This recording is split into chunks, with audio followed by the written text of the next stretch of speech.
ঈদ মুবারক, ঈদ মুবারক, ঈদ মুবারক। দর্শক সকলকে জানাচ্ছি ডেইলি সানের পক্ষ থেকে ঈদের শুভেচ্ছা এবং আপনাদেরকে এই মুহূর্তে নিয়ে এসেছি ঢাকার পুরাতন বাণিজ্য মেলার মাঠে, যেখানে সরকারের পক্ষ থেকে ঘোষণা দেওয়া হয়েছে যে দেশের সবচেয়ে বড় ঈদের মাঠ হতে যাচ্ছে এটি, ঈদের জামাত হতে যাচ্ছে এটি। পুরান ঢাকা উত্তর সিটি কর্পোরেশন এই ঘোষণাটি দিয়েছিল এবং তারা বলেছিলেন যাতে তাদের সকল ধরনের প্রস্তুতি তারা সম্পন্ন করেছেন। আমরা এই মুহূর্তে রয়েছি পুরান ঢাকার সেই মাঠে, যেখানে শত শত মানুষ এই ঈদ জামাতে, বড় এই ঈদ জামাতে অংশ নিতে তারা এই মুহূর্তে তারা এই ঈদগাহ মাঠের দিকে প্রবেশ করছেন। এবং শোলাকিয়ার পরে অনেকে বলছিলেন যে শোলাকিয়ায় আসলে যাওয়ার যে ইচ্ছা সেটি অনেকটাই পূরণ হবে, পুরান ঢাকার বাণিজ্য মেলার এই ঈদ জামাত পূরণ করতে পারবে, এমনটাই বলছিলেন। নগরবাসীর মধ্যে ঈদের আনন্দ ছড়িয়ে দিতে বর্ণাঢ্য আনন্দ উৎসবের আয়োজন করেছে ঢাকা উত্তর সিটি কর্পোরেশন এবং তাদের এই বর্ণাঢ্য আয়োজনে ঈদ উল ফিতরের দিন সকালে এই বাণিজ্য মেলার পুরাতন মাঠে এখানেই থাকছে ঈদের জামাত এবং থাকছে ঈদ আনন্দ মিছিল, মেলা এবং সাংস্কৃতিক অনুষ্ঠান। উৎসবে অংশগ্রহণকারীদের জন্য আপ্যায়নের ব্যবস্থাও রয়েছে। এই আয়োজনে উত্তর সিটি কর্পোরেশনের ব্যয় হচ্ছে প্রায় 2 কোটি টাকা। দর্শক, প্রায় 2 কোটি টাকা খরচ করে ঢাকা উত্তর সিটি কর্পোরেশন তারা ঈদের আয়োজন করছেন, ঈদের আনন্দকে বাড়িয়ে তুলতে, ঈদের আনন্দকে সর্বস্তরের মানুষের মাঝে ছড়িয়ে দিতে তাদের এই আয়োজন। জানিয়ে রাখি যে ঢাকা উত্তর সিটি কর্পোরেশনের পক্ষ থেকে এই বাণিজ্য মেলার এই মাঠে তারা বিশাল প্যান্ডেল করেছে, দেখতেই পাচ্ছেন, এবং শত শত মানুষ তারা কিন্তু এসছেন এবং সেই সাথে নারী পুরুষ উভয়ের জন্যই এই মাঠে নামাজের ব্যবস্থা রয়েছে।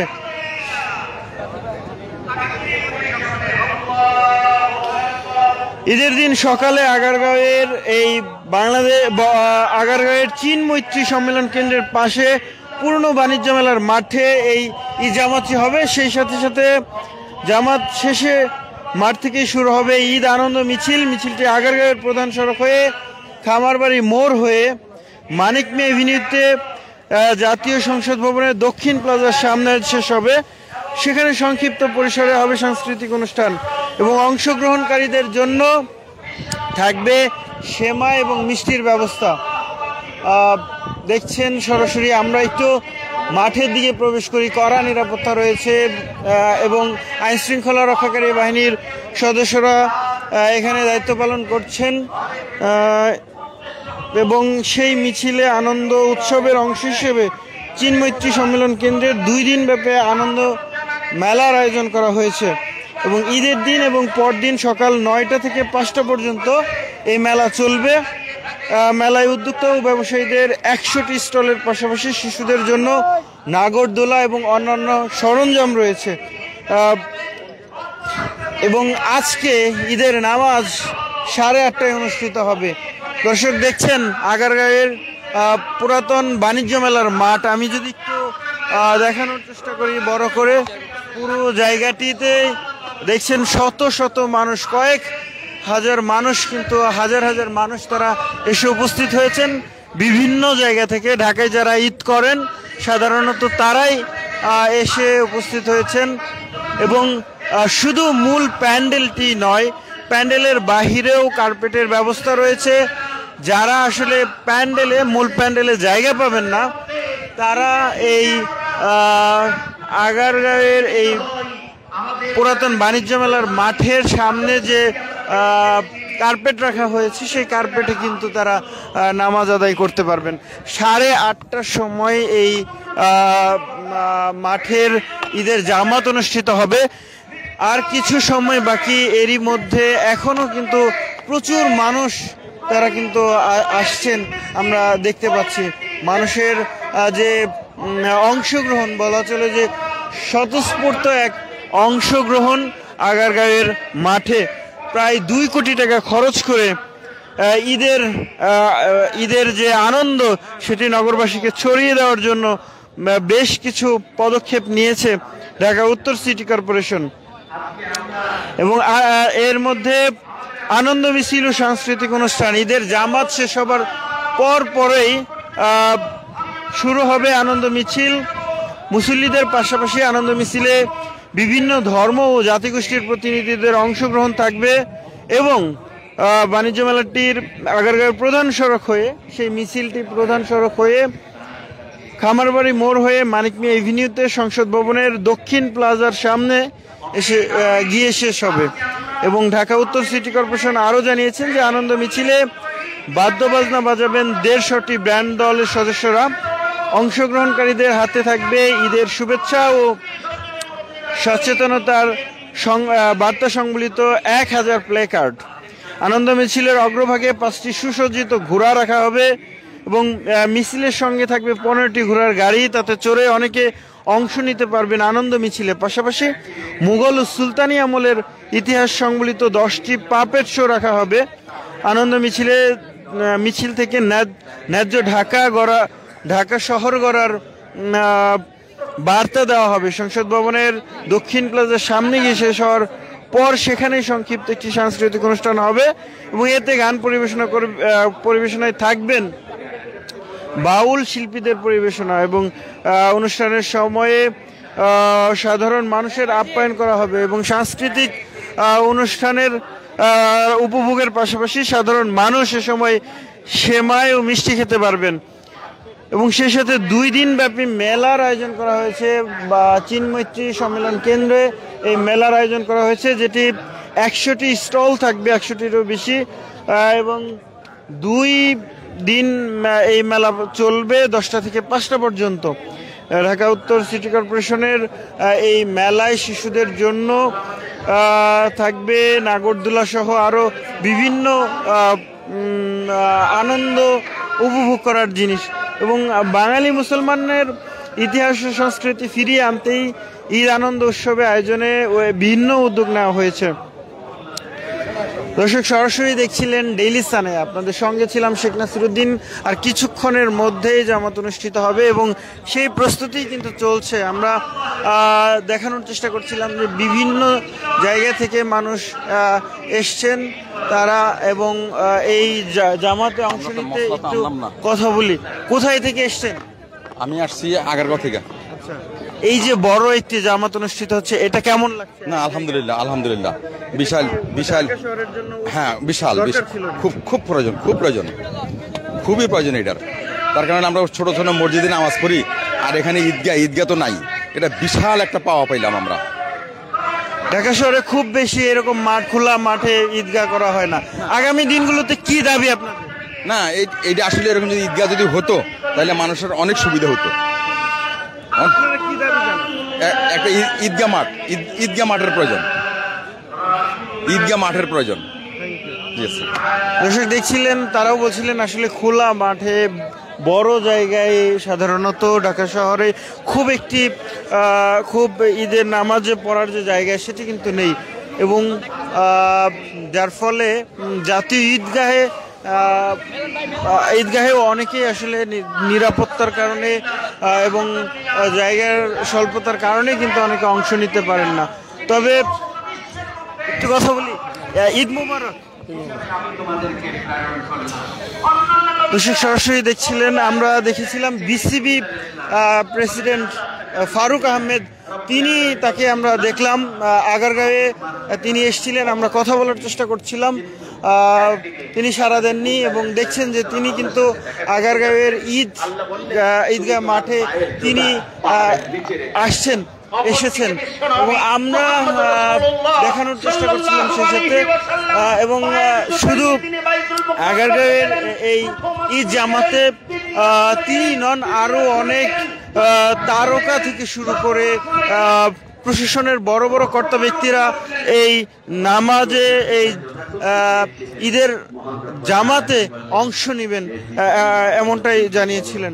এবং আমরা দেখছিও যে মূল প্যান্ডেলটি যদি দেখানোর চেষ্টা করি তাহলে দেখবেন যে এটি হচ্ছে মূল প্যান্ডেল এবং এই মূল প্যান্ডেলেই এটি হচ্ছে মূল প্যান্ডেল এবং যেখানে এখন খুতবা দেওয়া হচ্ছে এবং যারা মুসল্লি রয়েছেন তারাও এসেছেন এবং শুনছেন। আর মাত্র কিছুক্ষণ বাকি 8:30 ঈদের জামাত অনুষ্ঠিত হবে আগারগাঁওয়ের পুরাতন বাণিজ্য মেলার মাঠে এবং শুধু প্যান্ডেলই পরিপূর্ণ হয়ে গেছে ব্যাপারটা এমন নয়। প্যান্ডেল মানুষ ছাড়িয়ে কিন্তু সামনের যে জায়গা সেই সামনের জায়গাতেও কিন্তু ব্যাপক জনসমাগম হয়েছে। মানুষ এসছেন স্বতঃস্ফূর্তভাবে দীর্ঘদিন পরে আসলে বা অনেকে বলছিলেন যে খোলা মাঠে তাদের যে জামাত সেটি আসলে হয় না এবং আমরা কথা বলার চেষ্টা করছিলাম সেই সাথে আরও একটু কথা বলার চেষ্টা করি। আমরা মানুষের সাথে কথা বলার চেষ্টা করি। দেখছিলেন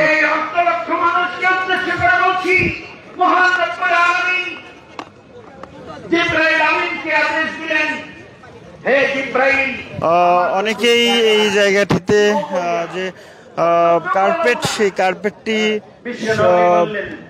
আসলে পাননি, যার ফলে নিজেদের যে জায়নামাজ সেই জায়নামাজ বিছিয়ে নামাজ পড়তে নামাজের প্রস্তুতি নিচ্ছেন। আর কিছুক্ষণের 8:30টার সময় তাদের ইজামাত শুরু হবে।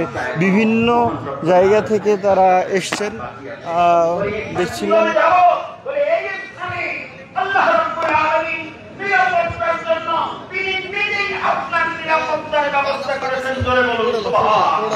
কোথায় থেকে আসছেন? পুরান ঢাকা থেকে আসছে, ওয়ারি থেকে। কেমন লাগছে এই যে মাঠে? আলহামদুলিল্লাহ ভালো লাগতেছে। এত বড় মাঠে নামাজ পড়া আমাদের সৌভাগ্য হয়েছে, এই জন্য আলহামদুলিল্লাহ। ছোটবেলায় কি সুযোগ হয়েছিল? ছোটবেলা ভালো ছিল, বাট এখনো আলহামদুলিল্লাহ ভালো। আজকে আবার আমাদের নামাজের পরে বিজয় র্যালি হবে, ইনশাল্লাহ থাকবো। ছোটবেলার ঈদে কি মিস করেন? ছোটবেলায় মিস বলতে বাবাকে মিস করি আর কি। বাবার সাথে আসতাম, এখন তো আর বাবা নেই, বাবা ছাড়া আসতে ইচ্ছা। কাকে খুব করে বলতে ইচ্ছা করে ঈদ? বাবাকে ইচ্ছে করে খুব। ঈদ মোবারক। দর্শক দেখছিলেন বিভিন্ন জায়গা, ঢাকার বিভিন্ন জায়গা থেকে তারা জড়ো হচ্ছেন ঈদের জামাতে অংশ নেওয়ার জন্য এবং প্রস্তুতি সম্পন্ন হচ্ছে। আমরা এই জামাতের প্রস্তুতি দেখানোর চেষ্টা করছিলাম। ঈদের নামাজের এই জামাতের পরেই কিন্তু এখান থেকে আনন্দ মিছিল বের হবে এবং সেই আনন্দ মিছিলের ঠিক সামনেই ঘোড়া থাকবে এবং সেই সাথে 10 জোড়া পাপেট শো থাকবে, যেগুলো মুঘল আমলের ঐতিহ্য বহন করে থাকে।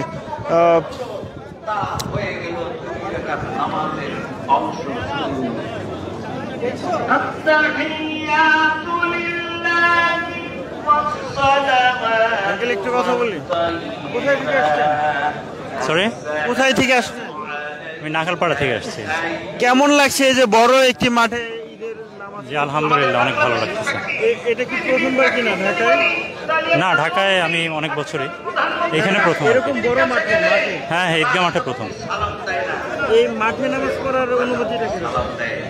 আসছি, এটা তো আমাদের মানে ঢাকাতে ইচ্ছা থাকলেও এইভাবে পড়া যায় না, ব্যবস্থা নাই, তো এখানে আসছে, অনেক ভালো লাগতেছে। এটা কতটা জরুরি? অবশ্যই জরুরি, আমাদের মুসলমানদের তো ঈদগাহে নামাজ পড়া উচিত। পরবর্তী বছরগুলোতে এটা চান কিনা এই জায়গাটিতে? হ্যাঁ, অবশ্যই অবশ্যই অবশ্যই। দর্শক সরাসরি দেখছিলেন ডেইলি সানে। আমরা মানুষের সাথে কথা বলার চেষ্টা করছিলাম। আসলে সবাই প্রস্তুতি নেওয়ার চেষ্টা করছেন, ঈদের নামাজের যার যার মতো করে জায়গা নিচ্ছেন এবং কিছুক্ষণ পরেই জামাত শুরু হবে। আমরা তবুও চেষ্টা করছিলাম অনেকের সাথে কথা বলার। আঙ্কেল একটু কথা বলি, কোথায় থেকে এসছেন? মোবারক। কোথায় থেকে এসছেন? কলাবাগান থেকে। এই যে বড় মাঠে নামাজ, এটা কি ঢাকা শহরে এর আগে দেখা গেছে? হ্যাঁ, এখানে তো হয় নাই, আমরা অন্য জায়গায় পড়তাম। মোগল যেটা ধানমন্ডিতে আছে 7 নম্বরে, ওটাতে যেতাম, তারপরে জাতীয় ঈদগাহতে যেতাম, এই আর কি। আজকে এবার ভালো লাগছে। এটা কি জরুরি কিনা? প্রত্যেক বছর চান কি? করলে ভালো হয়, করলে ভালো, সবার জন্য মোটামুটি ভালো হয়, এই আর কি। সবাই আসতে পারে। আচ্ছা আঙ্কেল, আগেকার ঢাকা শহরে ঈদ করা হয়েছে মানে ছোট বয়সে? হ্যাঁ, তখনকার ঈদগুলো কেমন ছিল? তখন আমরা তো অনেক ছোট ছোট ছিলাম, ভালোই লাগতো, সবাই মিলে একসাথে করতাম, এই আর কি, সব আত্মীয় স্বজনরা একসাথে হইতাম, এই আর কি। একটু কথা বলি, কোথায় থেকে এসেছেন? মিরপুর থেকে আসছে। কেমন লাগছে যে বড় আসলে ঢাকায় আমার বড় হওয়া, ঢাকায় জন্ম, কিন্তু এত বছর কোনোদিন বাণিজ্য মেলার মাঠে আসলে আমরা এরকম জামাত দেখিনি। আমি ধন্যবাদ জানাতে চাই মাননীয় স্থানীয় সরকার মন্ত্রণালয় বিষয়ক উপদেষ্টা আসিফ মাহমুদ এবং ঢাকা উত্তর সিটি কর্পোরেশনের প্রশাসক এজাজ আহমেদকে, এবং শ্রদ্ধাভরে স্মরণ করছি জুলাই আন্দোলনের সকল শহীদ এবং আহতদের, যাদের জন্য আজকে হয়তো বা এই প্রোগ্রামটা সফল হচ্ছে। এটা আমরা বাস্তবতার মুখে দেখতে পাচ্ছি। ধন্যবাদ। আজকে কি প্ল্যান, কি করবেন? আজকে প্ল্যান হচ্ছে এরপর বাসায় যাব, খাওয়া দাওয়া করবো, এরপর বিকালের দিকে হয়তো বা বন্ধু বান্ধবের সাথে বের হবো। এটাই হচ্ছে আজকের প্ল্যান। কাকে কাকে ঈদ মোবারক জানিয়েছেন সবার প্রথম ঘুম থেকে উঠে? ঘুম থেকে উঠে আসলে পরিবারের লোকজনকে ঈদ মোবারক জানিয়েছি। তার আগে রাতের থেকে বন্ধু বান্ধব, আত্মীয় স্বজন সবাইকে, এখন তো ফেসবুকের যুগ, সবাইকে ফেসবুক মেসেঞ্জারে টেক্সট পাঠিয়ে দিয়েছি। এটাই। দর্শক দেখছিলেন মানুষ আসতে শুরু করেছে ঈদগাহের মাঠে, এবং মানুষের যে জমায়েত সেটি কিন্তু ধীরে ধীরে বাড়ছে, শত থেকে হাজার থেকে আরও বাড়ছে, এবং সেই মানুষের যে অংশগ্রহণ, স্বতঃস্ফূর্ত অংশগ্রহণ, সেটি বলে দিচ্ছে যে ঈদের নামাজে অংশ নিতে সাধারণ মানুষ কতটা উদ্গ্রীব ছিল এমন একটি খোলা মাঠে নামাজ পড়ার জন্য। দর্শক সরাসরি দেখছিলেন ডেইলি সানে, আপনাদের সঙ্গে ছিলাম শেখ নাসিরউদ্দিন। জানানোর চেষ্টা করছিলাম পুরাতন বাণিজ্য মেলার মাঠে ঈদের নতুন জামাতের সর্বশেষ খবরাখবর।